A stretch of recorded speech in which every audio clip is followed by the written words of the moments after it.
Hai guys, ketemu lagi dengan aku di channel Lady Din. Semoga kalian semua dalam keadaannya sehat dan bahagia. Kasus kali ini sangat menyedihkan, di mana seorang wanita muda di Swedia yang memperjuangkan hak para imigran, namun nyawanya malah berakhir di tangan salah satu pendatang itu. Apa yang terjadi dan bagaimana kisah lengkapnya? Tanpa basa-basi lama-lama, kita langsung masuk ke ceritanya ya.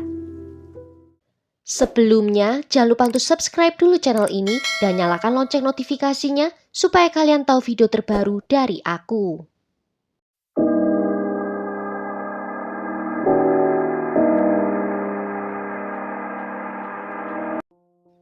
Elin Therese Krantz lahir pada tanggal 16 Agustus 1983 di Falköping, Swedia. Elin memiliki 5 orang saudara dan menurut teman-temannya dia adalah wanita muda yang menarik, ramah, yang selalu senang bersosialisasi dan bertemu dengan orang baru.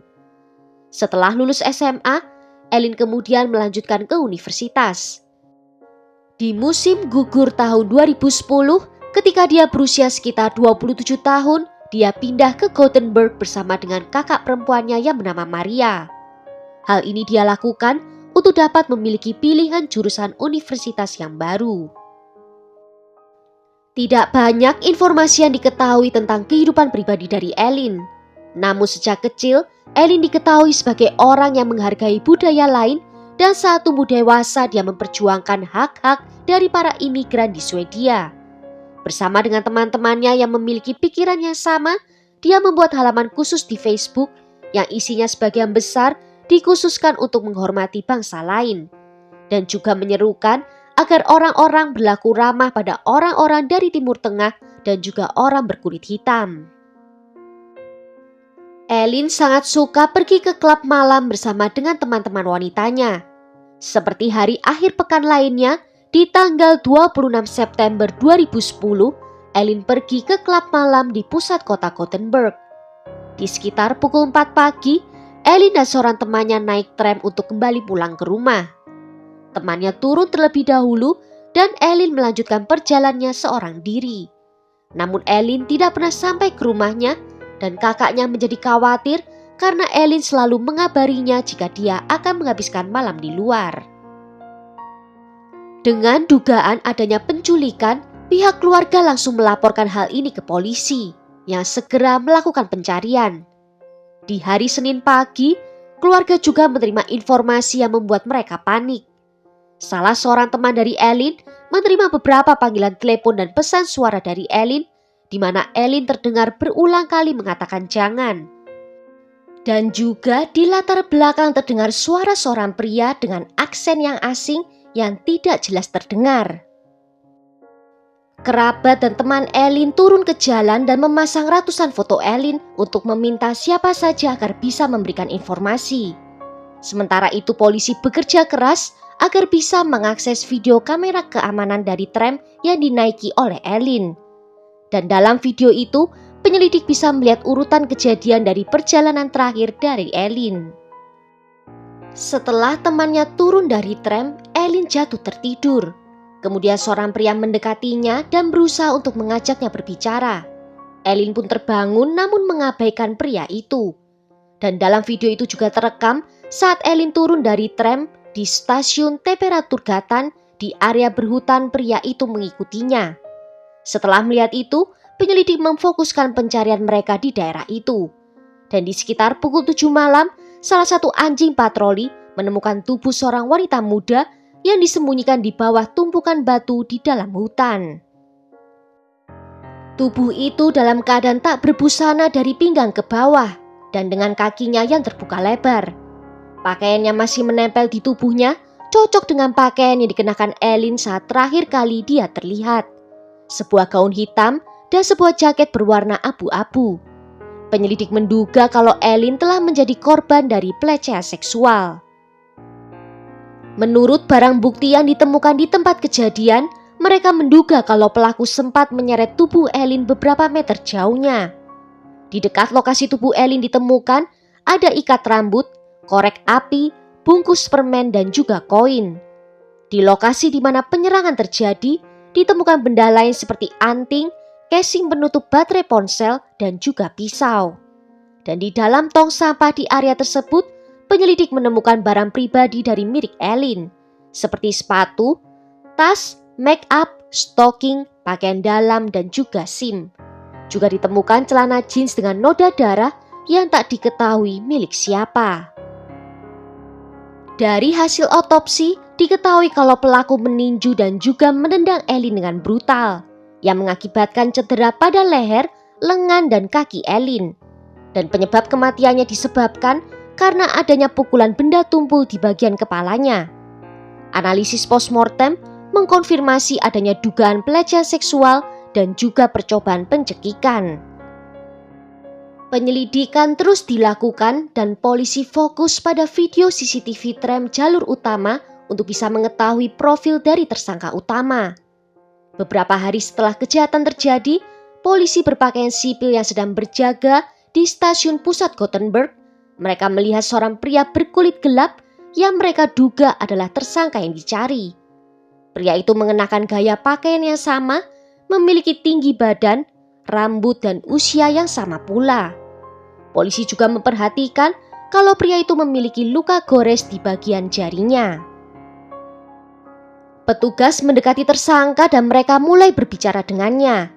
Di antaranya bertanya kepadanya apa yang telah dia lakukan di akhir pekan kemarin. Pria itu menjawab kalau dia pergi merayakan hari ulang tahun dari putranya. Namun terlepas dari jawabannya, petugas membawa pria itu ke kantor polisi.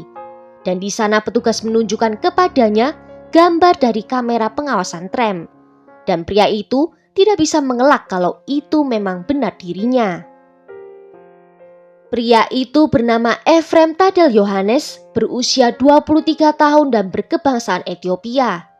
Sebelum tiba di Swedia, dia pernah tinggal di Virginia, Amerika Serikat. Dan selama di sana, dia telah dihukum 7 kali untuk berbagai kejahatan yang berbeda. Efrem telah menikah dengan seorang wanita Ethiopia dan memiliki 2 orang anak. Dia adalah seorang pengangguran dan untuk memenuhi kebutuhan keluarganya, dia mendapatkan bantuan keuangan dari pemerintah. Efrem segera ditangkap dan petugas terus menganalisis bukti yang ditemukan. Dan dari hasil DNA, diketahui kalau celana jeans yang ditemukan di tong sampah adalah milik dari Efrem. Dan noda darah itu DNA-nya cocok dengan DNA-nya Ellin. Penemuan ini memperkuat kasus terhadap Efrem. Puncaknya saat ditemukan DNA Efrem di sampel yang diambil dari tubuhnya Ellin.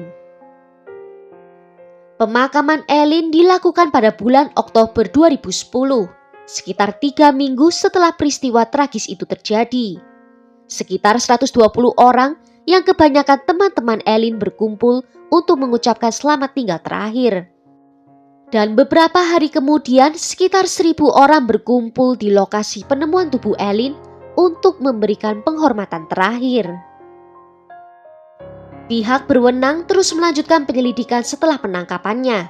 Efrem terus membantah berulang kali tentang keterlibatan dirinya dalam kejahatan itu. Persidangan terhadap Efrem dimulai pada bulan Maret 2011 di Pengadilan Negeri Gothenburg. Persidangan diadakan di bawah keamanan yang ketat. Jaksa penuntut menyatakan bahwa terdakwa melemparkan korban ke tanah dengan kekuatan brutal dan kemudian memukulinya tanpa ampun sampai dia meninggal dunia. Setelahnya menyeret tubuh korban dan melemparkannya ke arah tumpukan batu sebelum menutupinya dengan batu besar di atasnya. Sedangkan pembela mencoba membuktikan bahwa kliennya tidak bersalah dan meminta pembebasan. Terdakwa juga bersaksi menceritakan versi kejadian sendiri. Efrem berkata bahwa dia memang turun bersama dengan korban di stasiun dan berjalan di belakangnya sampai ratusan meter. Namun kemudian mereka berpisah. Dia menyatakan bahwa pada saat itu dia melihat korban bertemu dengan 2 orang pria lain dan dia terus berjalan maju dan kemudian duduk di sebuah bangku. Kemudian dia mendengar seorang wanita menjerit dan setelah beberapa saat dia bangkit dan berjalan menuju ke arah suara jeritan itu. Dan dia melihat 2 orang pria itu sedang menganiaya korban. Efrem melanjutkan ceritanya dengan menyatakan dia mendatangi 2 pria itu dan kedua pria itu menjadi ketakutan dan melarikan diri. Dia kemudian mengangkat Ellin mencoba untuk menyadarkannya, Tetapi beberapa menit kemudian, dua pria itu kembali dan mengejarnya pergi. Selama argumen penutup, jaksa menyatakan bahwa kematiannya terjadi pada Elin sangatlah mengerikan. Dan hakim setuju dengan pernyataan itu dengan melihat bukti yang menunjukkan Ephraim dengan sengaja melecehkan dan mengambil nyawa korban. Di bulan Juni 2011, Ephraim dinyatakan bersalah atas dakwaan pembunuhan dan pelecehan seksual. Dan hakim menjatuhkan hukuman 16 tahun penjara dan deportasi seumur hidup setelah pembebasan. Dalam putusan itu juga dijelaskan bahwa meskipun waktu hukuman seharusnya 18 tahun, namun mendapat potongan selama 24 bulan karena perhitungan masa deportasi. Selain itu, kompensasi juga dikenakan untuk orang tua Elin dan kelima saudaranya yang ditetapkan sekitar 60.000 euro. Pembela mengajukan banding, sementara jaksa penuntut menuntut hukuman seumur hidup. Namun pada akhirnya, jaksa menyetujui hukuman yang diberikan. Selama di penjara, Ephraim terus menimbulkan konflik di mana dia memiliki perilaku yang tidak pantas. Di tahun 2019, dia bahkan meminta agar dipindahkan ke Ethiopia untuk menyelesaikan masa sisa hukumannya di sana. Mengklaim kalau hak asasinya telah dilanggar selama di Swedia. Permintaan itu ditolak karena tidak ada kesepakatan antar kedua negara. Dan selama proses itu, kedua orang tua Elin mengkritik kebijakan negara yang mengizinkan seseorang yang memiliki catatan kriminal bisa masuk ke dalam negara yang akhirnya mengakibatkan putri mereka terbunuh. Dan mereka mengatakan kalau tidak ada hukuman yang cukup panjang yang bisa menggantikan rasa kehilangan mereka. Well, sampai di sini dulu cerita kali ini. Bagaimana menurut kalian tentang kasus ini? Tulis ya pendapat kalian di kolom komentar. Akhir kata terima kasih karena sudah nonton video ini sampai akhir. Sampai jumpa di video berikutnya. Ciao!